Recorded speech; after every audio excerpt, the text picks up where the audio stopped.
এই মুহূর্তে আমরা দাঁড়িয়ে আছি ব্লু লেকের পাশেই। তবে এটা গ্রাম অঞ্চলই আমার কাছে মনে হচ্ছে। তবে ইউটিউবে যেভাবে আমরা দেখছিলাম ওইরকমটা না, তবে ভিতরে কিছুটা গ্রিন ভিউ আছে। আর মূলত একটা লেক আর একটা আর লেকের পাশে রেস্টুরেন্ট, এছাড়া এখানে আসলে তেমন কিছু নেই। তবে এই পরিবেশটা আমার কাছে একটু ভালো লাগতেছে। এই হলো অবস্থা। বহুত দূর থেকে আমরা আসলাম, মনে করলাম না জানি কীরকম, তবে এসে অনেকটা হতাশ। দাঁড়ান, তবে গ্রামীণ একটা পরিবেশ পাওয়া যাচ্ছে এই আর কি। তবে এখানে যদি বাইক নিয়ে আসা যায় তো তাহলে একটা অন্যরকম ঘুরে মজা পাওয়া যেত, যেহেতু আমরা আসছি বাস রিক্সাতে। এই হলো আর কি অবস্থা। তো দেখা যাক একটু। এই মুহূর্তে আমি এই জায়গার কথা কিছু না বললেই নয়। আসলে একটা ব্লগ ভিডিও আমরা দেখলাম, ব্লগ ভিডিও দেখে এখানে আসা, কিন্তু ব্লগ ভিডিও দেখে অনেক ভালো লাগছে যার কারণে এখানে আসছি। কিন্তু আসলে এখানে এসে দেখি ব্লগের সাথে বাস্তবতার কোনো মিলই নেই। কিভাবে উনি ব্লগটা করছে আসলে আমি জানি না।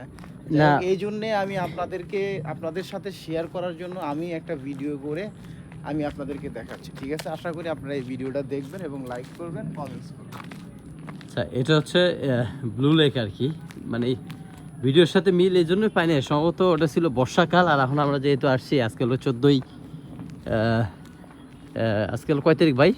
14ই ফেব্রুয়ারি, আহ, না 14 তারিখ, পয়লা বৈশাখ আর কি। আজকে যদি বাংলায় বলি পয়লা বৈশাখ, এই আর কি। তবে বহুত দূর থেকে আসলাম। 14 এপ্রিল। তবে আশেপাশে গ্রিন ভিউটা একটু ভালো লাগতেছে। এই যে অসংখ্য ধান ক্ষেত আছে, চলেন দেখতে থাকি। এই যে দেখতে পাচ্ছেন ওগুলো হচ্ছে রেস্টুরেন্ট, আর এই যে কিছু ধান ক্ষেত। তবে মাটি মনে হচ্ছে খুব উর্বর আর কি এখানকার মাটি। দেখছেন না ভাই, ধানের ফলন হয়েছে কি? ভিটা মাটিতে এরকম ফলন হওয়া, এটা তো ভাই অনেক টাফ। এই মাটির তো ভালো, হ্যাঁ, উর্বর মাটি, উর্বর ভাই। জৈব সার থাকে না। ভিটা মাটিতে। তবে ভাই ভিউটা আপনার ফোনে সুন্দর দেখা যাচ্ছে আর কি, কিন্তু ওই সাইডটা হলো দেখতে গেলে মনে হয় যে মরুভূমিতে এটা আছে। হচ্ছে সেই কুড়িয়ে ঘর, যে কুড়িয়ে ঘর আমরা দেখবো এখন, ওই যে লেকের পাড়ে এই কুড়িয়ে যে। ঘর। আচ্ছা ঠিক আছে, ওকে, এই পর্যন্তই।